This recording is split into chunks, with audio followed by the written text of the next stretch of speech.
ओम नमः सिद्धिभ्यः। नमो अरिहन्ताणं, नमो सिद्धाणं, नमो आयर्याणं, नमो उवज्झायाणं, नमो लोये सव्वसाहूणं। चत्तारि मङ्गलम् अर्हन्तमङ्गलं,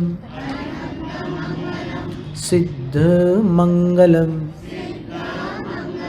साहुमङ्गलं, केवलिपर्णतो धम्मो मङ्गलं। चत्तारि लोकोत्तमा अर्हन्तलोकोत्तमा, सिद्धलोकोत्तमा, साहुलोकोत्तमा, केवलिपर्णतो धम्मोलोकोत्तमा। चत्तारि शरणं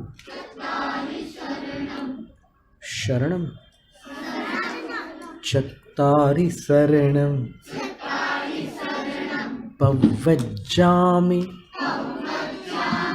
अर्हन्त शरणं पवज्जामि, सिद्ध शरणं पवज्जामि, साहु शरणं पवज्जामि, केवलिपर्णतो धम्मो शरणं पवज्जामि। तीन लोक तीन काल के पांचों परमेष्ठियों को नमन।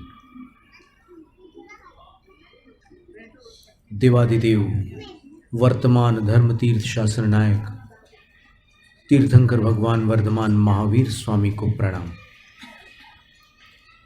द्वादशांग श्रुत देवता जिनवाणी सरस्वती देवी माता को वंदन।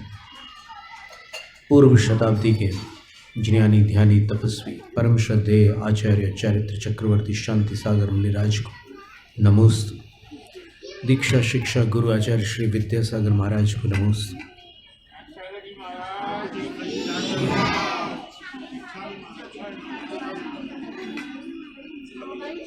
भक्तामर प्रणत मौलिमणि प्रभाणा,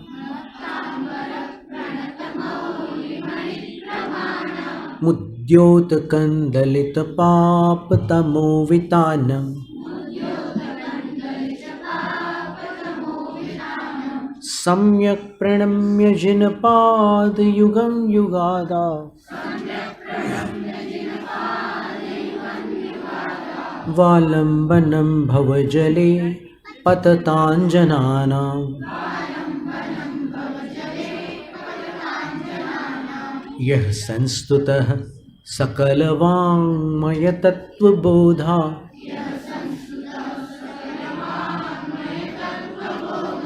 दुद्भूत बुद्धिपटुभिः सुरलोकनाथैः, स्तोत्रैर्जगत्त्रयचित्तहरैरुदारैः, स्तोष्ये किलाहमपि तं प्रथमं जिनेन्द्रम्।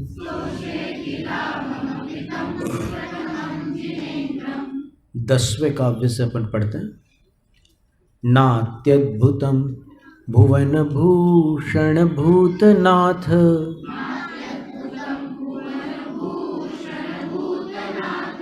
भूतैर्गुणैर्भुवि भवन्तमभिष्टुवन्तः,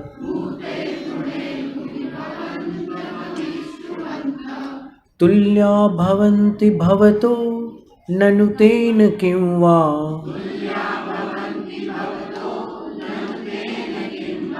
भूत्याश्रितं य इह नात्मसमं करोति, दृष्ट्वा भवन्तमनिमेष विलोकनीयम्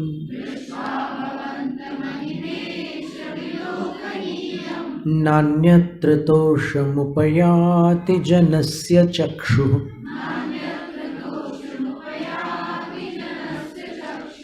पीत्वा पयः शशिकरद्युतिदुग्धसिन्धोः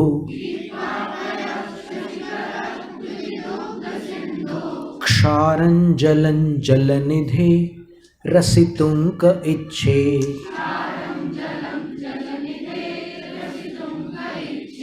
यैः शान्तरागरुचिभिः परमाणुभिस्त्वं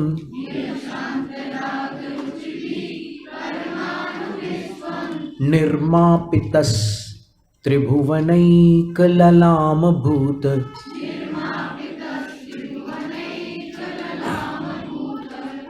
तावन्त एव खलु ते प्रणवः पृथिव्यां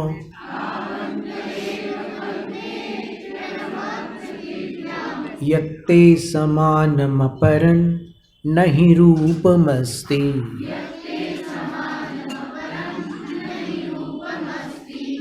वक्त्रं क्वते सुरनरोरगनेत्रहारी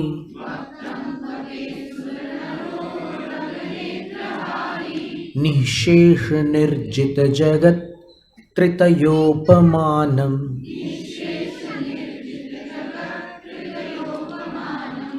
बिम्बं कलङ्कमलिनं क्व निशाकरस्य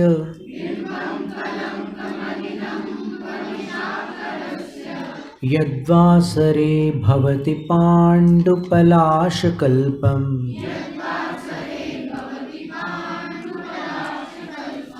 सम्पूर्णमण्डल शशाङ्क कलाकलाप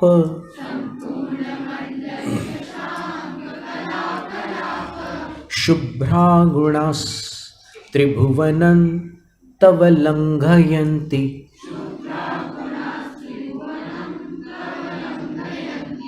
ये संश्रितास्त्रिजगदीश्वरनाथमेकम्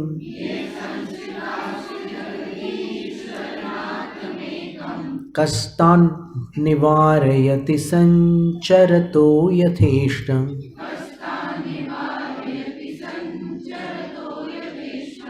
चित्रं किमत्र यदि ते त्रिदशाङ्गनाभिर्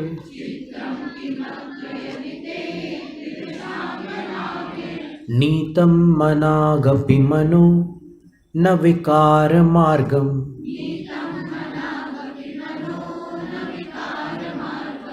कल्पान्तकालमरुता चलिताचलेन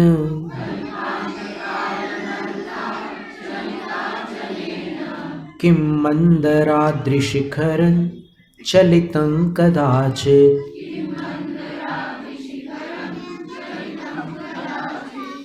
15वें काव्य की एक खूबी है, एक विशेषता है, वो ये है कि कुछ कवि इस वसंत तिलका छंद में जैसे एक एक लाइन पर तो अपन रुकते ही हैं, लेकिन उनका कहना है कि 8 अक्षरों पर रुकना होता है। तो इस काव्य में अपन 8 अक्षरों पर रुक सकते हैं। देखिए, आप चारों पंक्तियों में 8 अक्षरों पर रुकने की सहूलियत है, सुविधा है। चित्रं किमत्र यदि ते, 8 अक्षर हो गए। अब हम देखते हैं कि आप लोगों में से कौन गिन के बताता है 8 अक्षर दूसरी लाइन में। दूसरी लाइन में 8 अक्षर कहाँ पर होंगे?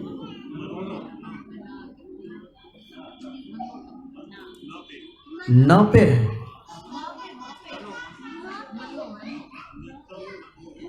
नीतम 2, मनागपि 4 और मनो फिर 2, 8 हो गए। तो मनो पे 8 हो जाते हैं। हाँ, फिर तीसरी लाइन में कहाँ पर 8 अक्षर होंगे?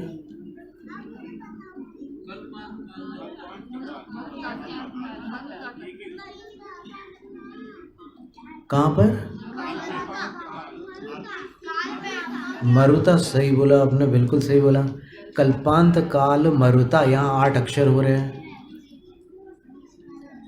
आप आधे आधे भी गिनने लग गए क्या? आधे नहीं गिनने क्या? क एक है, पा दूसरा है, द तीसरा है, काल फिर दो हो गए, फिर मरुदा 3 2 3, तो 3 और 2 5 और 3 8। अब चौथी लाइन में किम मंदराद्रिशिखरन, तो ये इसको यति बोलते हैं छंद शास्त्र में। यति, यति का मतलब जहाँ कवि पाठ करते समय स्टॉप होता है, पॉज करता है, पॉज को यति कहते हैं। इंग्लिश में जिसको PAU ऐसे ही बोलते हैं ना, पॉज। तो कविता पढ़ते समय भी कहीं कहीं पर रुकना ज़रूरी होता है। ऐसा नहीं कि आप पढ़ते ही चले जा रहे हो, पढ़ते ही चले जा रहे हो एक सांस में, ऐसा नहीं। वो जहाँ रुकना होता है उसको यति कहते हैं। और इस काव्य में, पूरे भक्तामर में, ये 15वां काव्य ऐसा है कि जहाँ पर आप 8वें अक्षर पर अच्छी तरह से रुक सकते हैं। देखो हम आपको फिर से पढ़ के बताते हैं, आप लोग भी दोहराइएगा। चित्रं किमत्र यदि ते त्रिदशांगनाभिर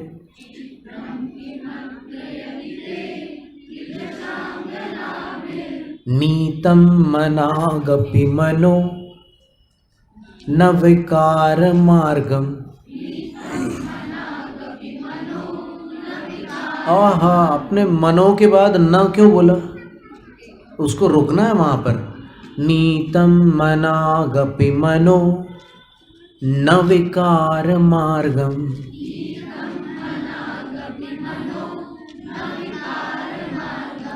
कल्पांत काल मरुता चलिता चलेन।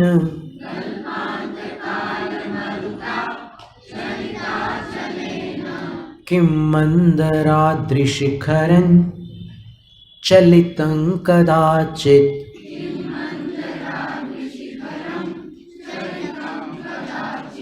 एक काव्य और आ चुका है ऐसा जहाँ पर अपन रुक सकते हैं 8 अक्षरों पर। आप देखिए छठा काव्य देखिए, 6th।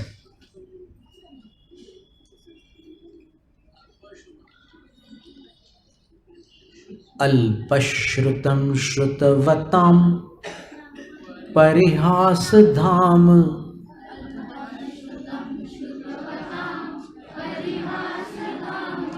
त्वद्भक्तिरेव मुखरी कुरुते बलान् माम्।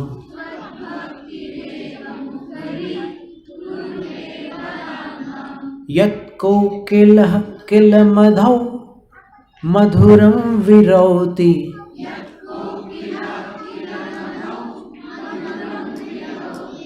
तच्चाम्रचारुकलिका निकरैकहेतु।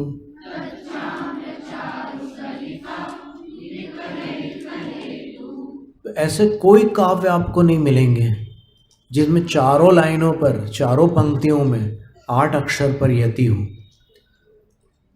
आप देखिए कुछ लाइनें मिल जाएंगी आपको। जैसे अभी हम आपसे पूछें क्या, देखो आप ये बताइए 8वें काव्य की कौन सी लाइन में 8 अक्षर पर यति है?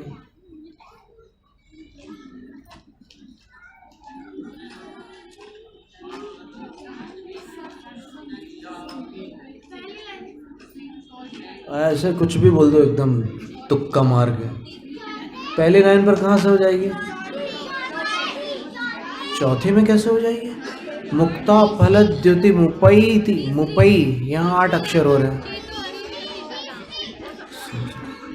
सोच के बोलो। ऐसे 4 में से 1 2 3 4 बोलोगे तो आएगी ना एक, ऐसा नहीं बोलना है, गलत। पहली लाइन में तो बिल्कुल भी नहीं है। एकदम क्लियर 8 अक्षरों पर वो पूरी हो जाती। कौन सी? लास्ट लाइन में नहीं है। अच्छा 1 मिनट, लास्ट लाइन जो बोल रहे हैं ना, उनसे हम पूछना चाहते हैं कि कौन सा अक्षर है 8वां? पई है, तो पई में कहाँ से रुक जाओगे आप? वो ती मुपई ती, जब शब्द एक ही है तो जहाँ पर बिल्कुल शब्द पूरा हो जाए वो देखो। तीसरी है ना, बिल्कुल सही बोला आपने। चेतो हरिष्यति सताम, एकदम बिल्कुल स्टॉप हो गया। नलिनी दलेशु। अब फिर से हम पूछते हैं आपको, देखो 90वें काव्य में 2 लाइनों में 8 अक्षरों पर यति है। कौन सी 2 लाइनें हैं? कौन सी 2 पंक्तियां हैं 90वें काव्य में? आस्तान तवस्तवन, दूसरी और बोल के बताओ जरा।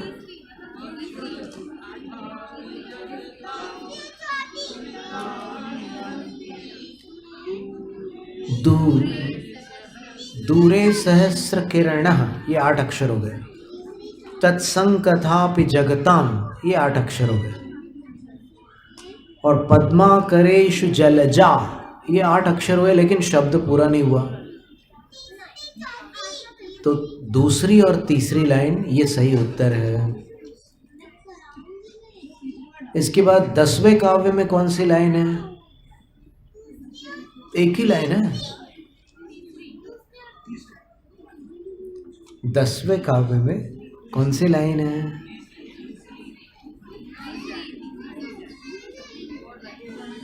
तुल्या भवन्ति भवतो, बस यहां पर स्टॉप कर सकते हैं, तीसरी लाइन है। ऐसा कौन सा काव्य, अभी 15 काव्य अपन ने पढ़े हैं, इनमें से ऐसा कौन सा काव्य है जिसमें एक भी यति नहीं है? 8 अक्षरों पर एक भी यति नहीं है, ऐसा कौन सा काव्य है?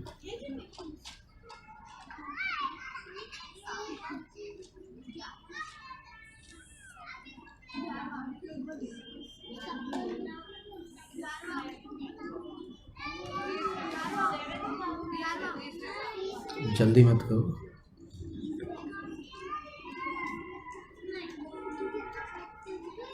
अपन शुरू से चेक करते हैं ना। पहले काव्य में चौथी लाइन में यति है 8 अक्षर पर, वालम बनम भव जले, ये 8 अक्षर हो गए। दूसरे काव्य में दूसरी लाइन में भूत बुद्धि पटुभि, यहाँ 8 अक्षर हो रहे हैं। फिर तीसरे काव्य में मन्यः क इच्छति जनः, यहाँ 8 अक्षर हो रहे हैं। चौथे काव्य में कस्ते क्षमः सुर गुरु, यहाँ स्वराघात तो है पर सही जगह पर है। फिर 5वें काव्य में नाभ्येति किम निज शिशोः, ये 8 अक्षर हो रहे हैं। फिर छठे में तो चारों लाइनों में है। फिर 7वें में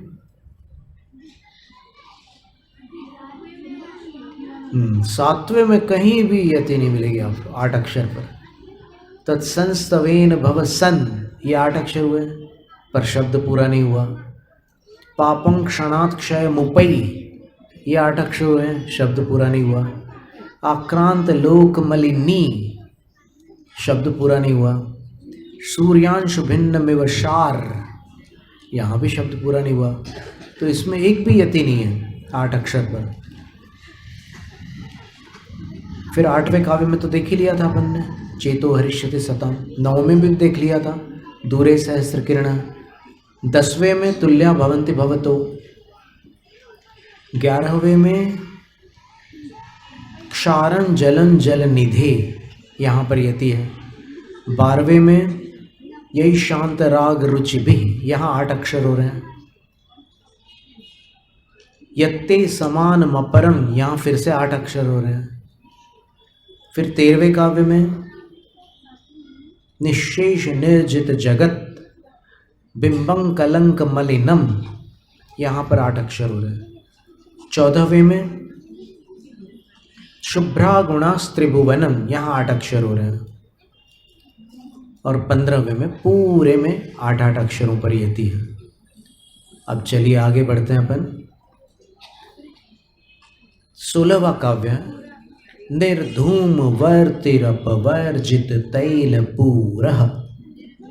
3 बार रेफ है इसमें। निर्धूम वर्ति रपवर्जित तैलपूरः। इसको तेल नहीं बोलना, हिंदी में तेल होता है ना, यहाँ पर तैल है। कृत्स्नन, ये देखिए कितना कठिन उच्चारण है। कृत्स्नम, कृत्स्नन जगत्त्रयमिदं, यहाँ भी 8 अक्षर हो रहे।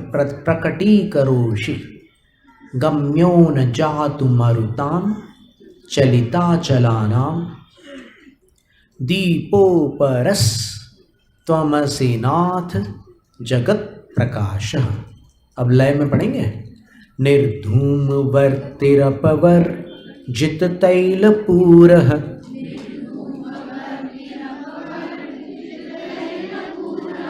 कृत्स्नं जगत्त्रयमिदं प्रकटीकरोषि।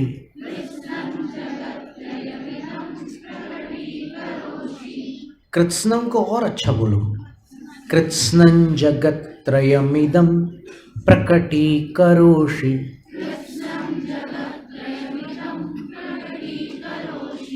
गम्यो न जातु मरुतां चलिताचलानां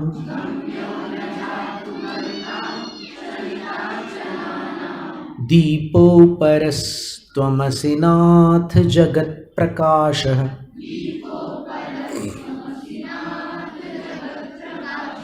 धीमे धीमे पढ़ते हैं। निर्धूम वर्तिरपवर्जित तैलपूरः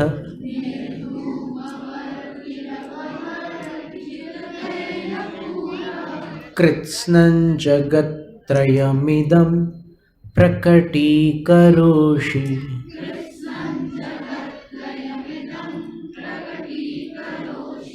प्रगति नहीं है, प्रकटी है। क कृत्स्नं जगत्त्रयमिदं प्रकटीकरोषि।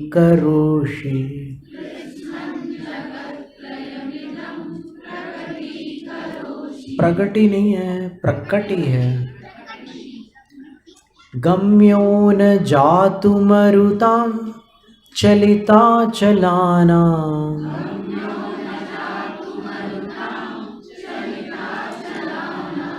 दीपोपरस्त्वमसि नाथ जगत प्रकाशः।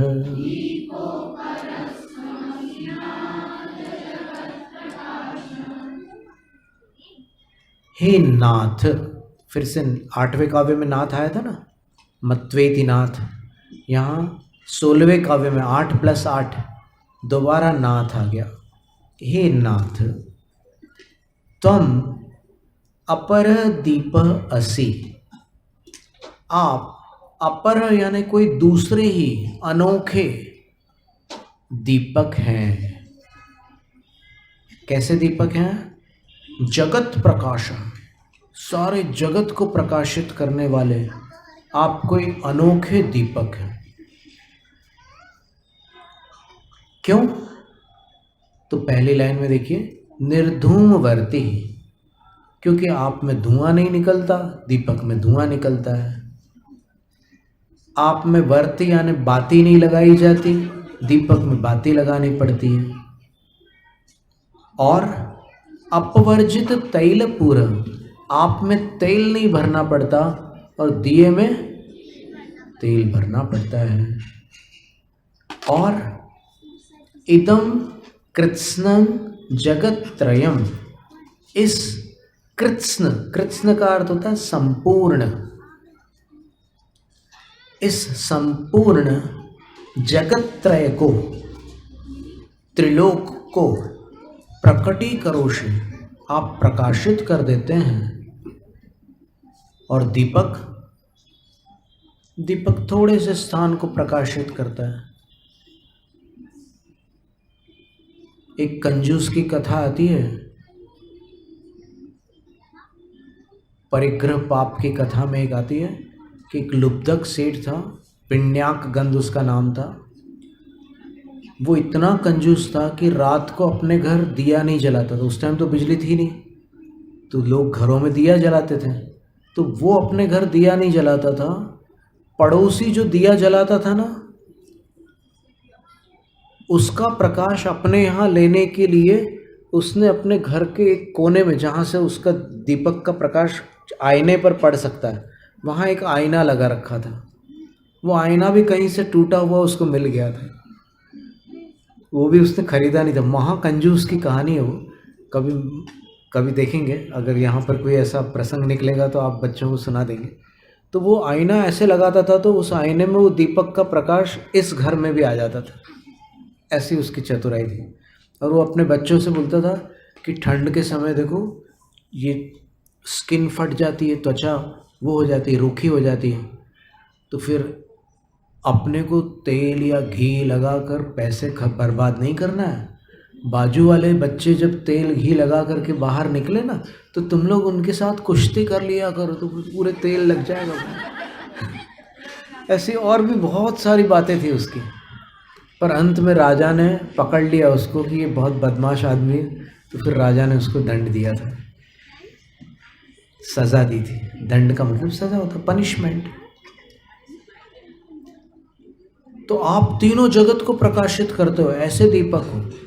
और चलिता चलानाम मरुताम न जातु गम्य, पर्वतों को विचलित करने वाली जो आंधी तूफान होते हैं उनकी भी न जातु गम्य, आप कभी वो आंधी तूफान आपको कभी बुझा नहीं सकते, आप ऐसे दीपक हैं।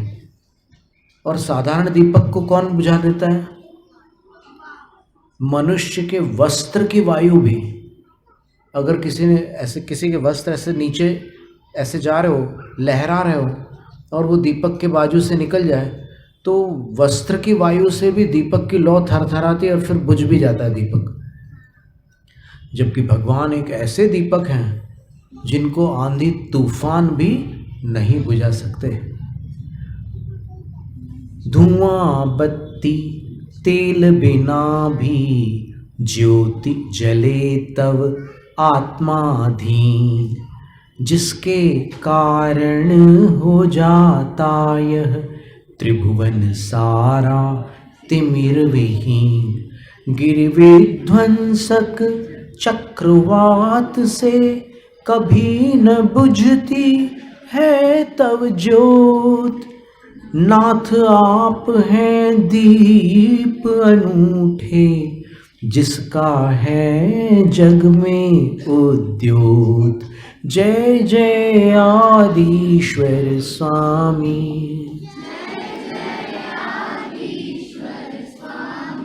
जय जय आदिश्वर स्वामी,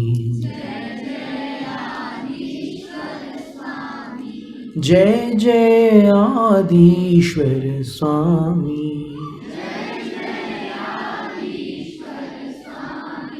जय जय आदिश्वर स्वामी।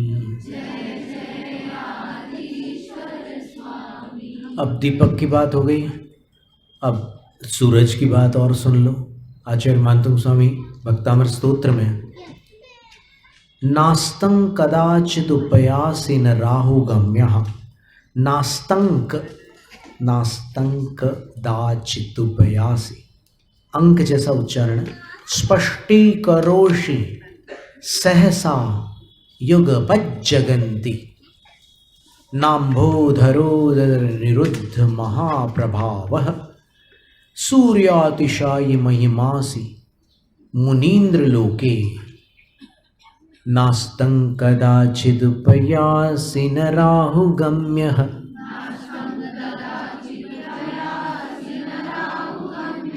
स्पष्टीकरोषि सहसा युगपज्जगन्ति,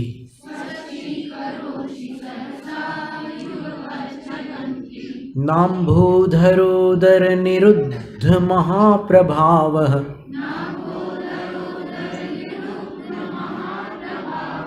सूर्यातिशायि महिमासि मुनीन्द्र लोके।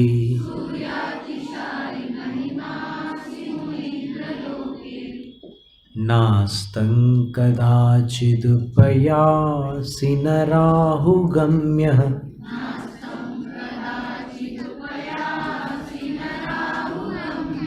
स्पष्टीकरोषि सहसा युगपज्जगन्ति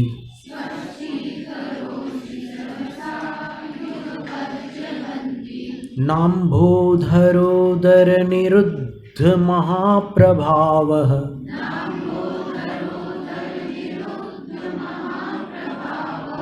सूर्यातिशायि महिमासि मुनीन्द्रलोके।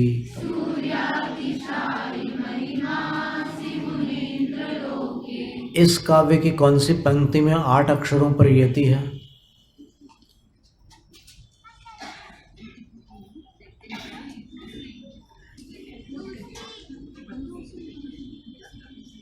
कहाँ यति है बताओ? तिथि सहसा, सही बोला आपने, बिल्कुल ठीक है। अब आप लोग थोड़ा थोड़ा सीखने लगे हो ना। तो अब आचार्य कह रहे हैं कि हे मुनीन्द्र, मुनियों के इंद्र, मुनि किनको कहते हैं पहले बतला चुके हैं ना, जिनके पास अवधिक ज्ञान, मनः परे ज्ञान अथवा केवल ज्ञान होता है, उनको मुनि कहते हैं। तिलोय पंडिती ग्रंथ में लिखा है कि 1,000 वर्ष में पंचम काल में अवधिक ज्ञानी मुनि होते हैं, जब कल्कि का समय होता है उस समय। तो हे मुनीन्द्र, उन सब प्रत्यक्ष ज्ञानियों में इंद्र के समान तीर्थंकर भगवान होते हैं, इसलिए उनको मुनीन्द्र कह रहे हैं कि हे मुनीन्द्र, लोके, इस लोक में, इस जगत में आप सूर्यातिशायी महिमासी, सूर्य से भी बढ़कर महिमा वाले हैं, सूर्य से भी बढ़कर महान हैं। क्यों?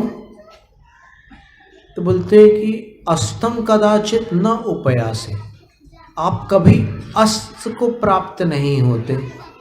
सूरज तो उगता भी है, डूबता भी है, आप कभी डूबते नहीं। फिर न राहुगम्य, राहुगम्य कहते हैं जिस पर ग्रहण लगता है उसको राहुगम्य कहते हैं।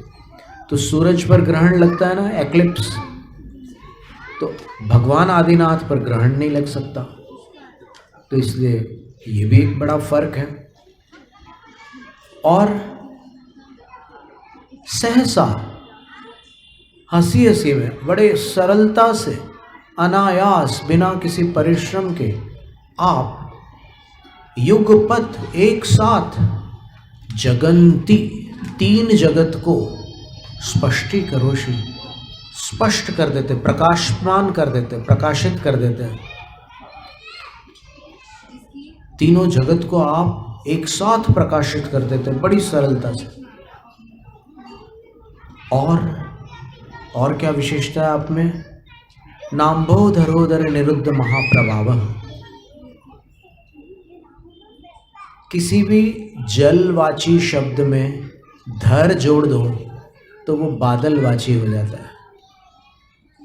जलधर, नीरधर, अंबुधर, अंबोधर, सलिलधर, जलवाची किसी भी शब्द में अगर अपन धर जोड़ दें तो वो बादलवाची हो जाता है।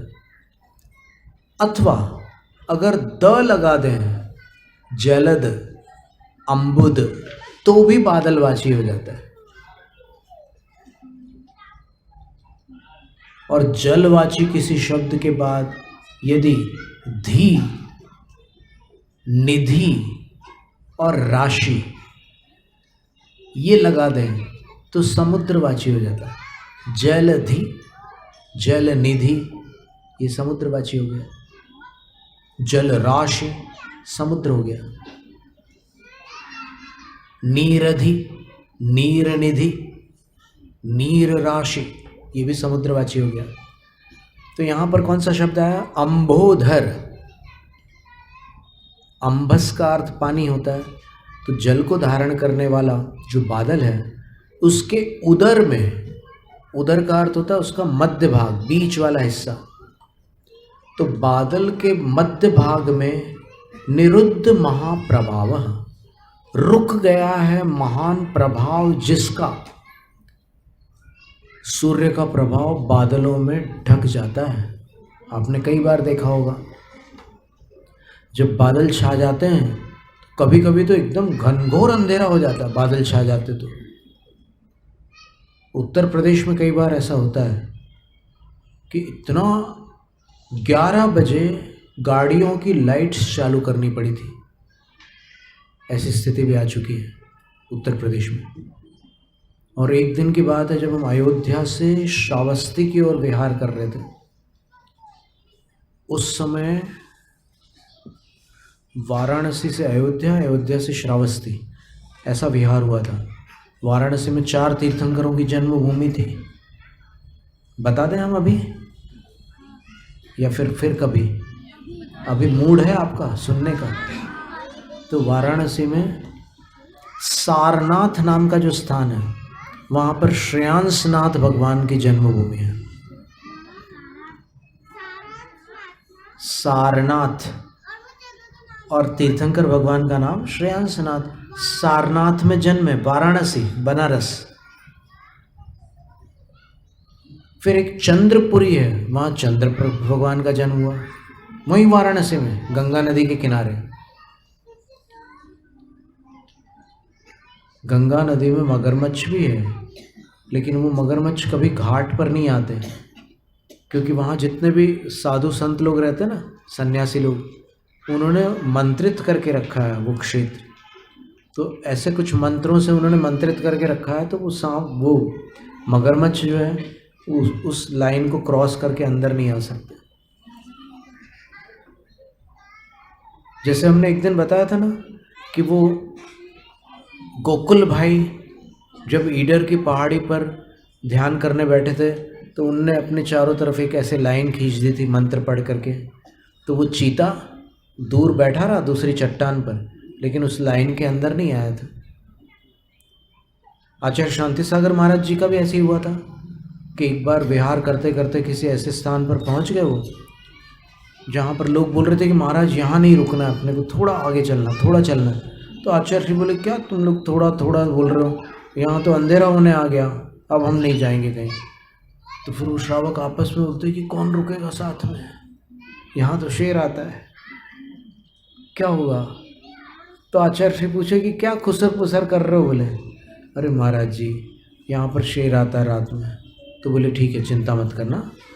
फिर उन्होंने ऐसे एक लाइन कुछ किया उन्होंने, महाराज ने ऐसे कमंडल के पानी से या जिससे भी जो भी किया, बोले कि इस लाइन के बाहर मत जाना, तुम बाहर मत जाना, वो अंदर नहीं आएगा, चिंता मत करो, जिसको रुकना है रुको और जिसको जाना है जाओ।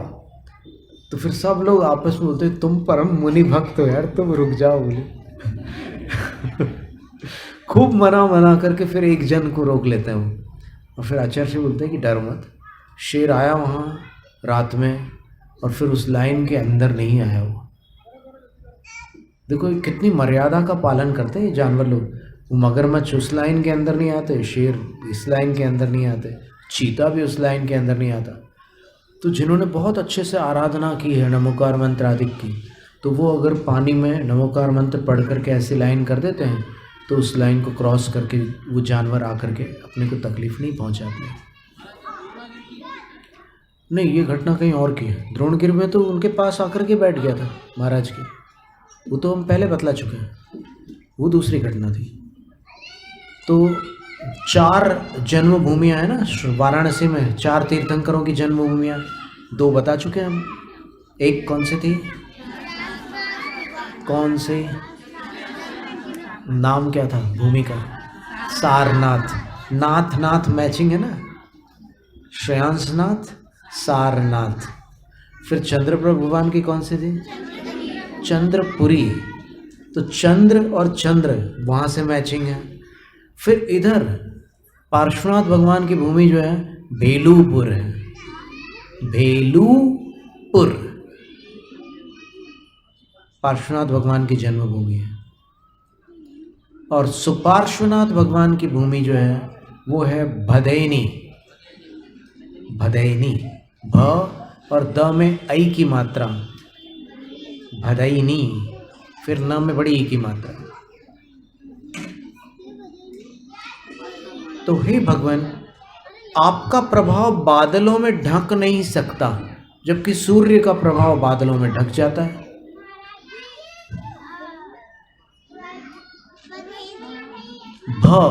भारत का भ, भदैनी में सुपार्श्वनाथ भगवान, उनकी जन्मभूमि है।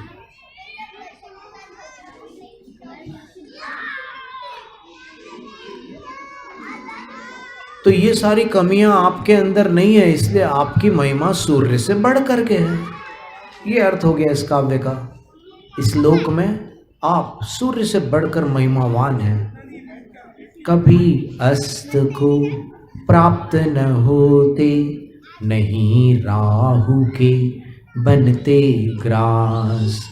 एक साथ ही तीनों जग में विस्तृत करते आप उजास।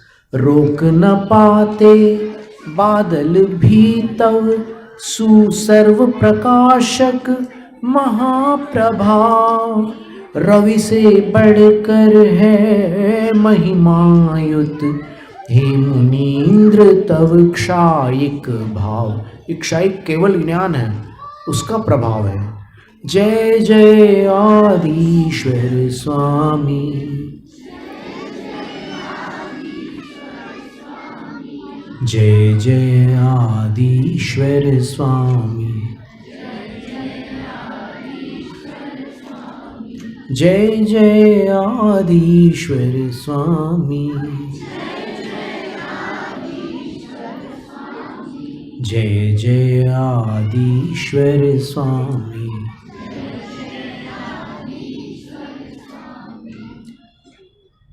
अरिहंत को नमन, अरिहंत को नमन, सिद्ध प्रभु को नमन, सिद्ध प्रभु को नमन। आचार्य को नमन, आचार्य को नमन।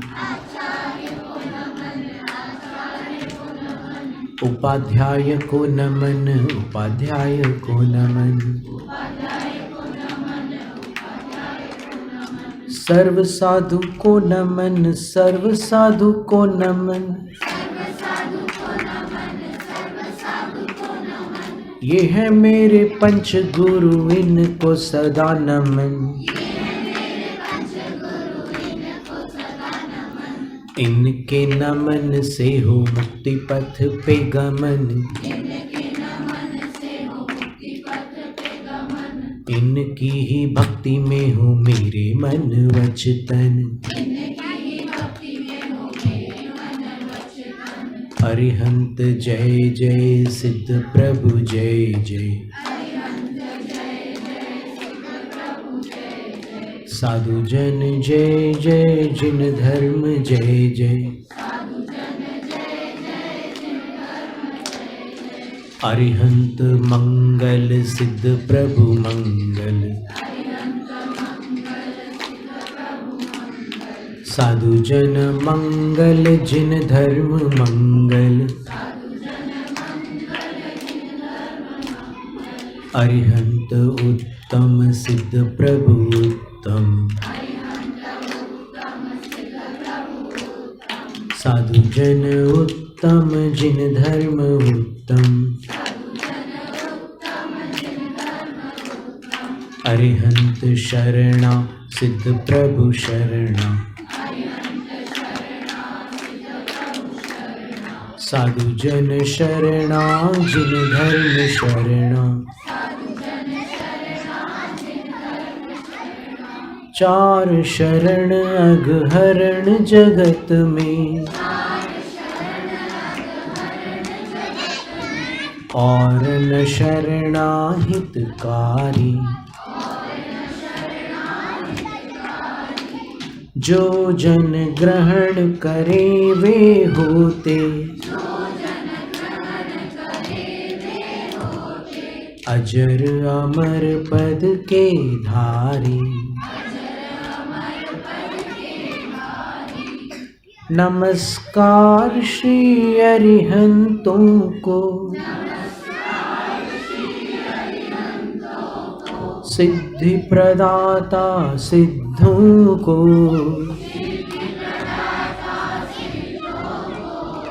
आचार्यों को उपाध्यायों को,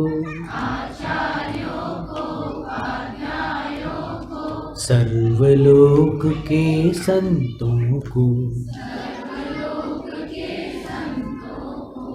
शास्त्र स्तोत्र पठन में मेरे द्वारा यदि जो कहीं कहीं प्रमाद से कुछ अर्थ वाक्य पद मात्रा छूट गई, सरस्वती मेरी उस त्रुटि को कृपया क्षमा करें और मुझे कैवल्य धाम में मां विलंब धरे।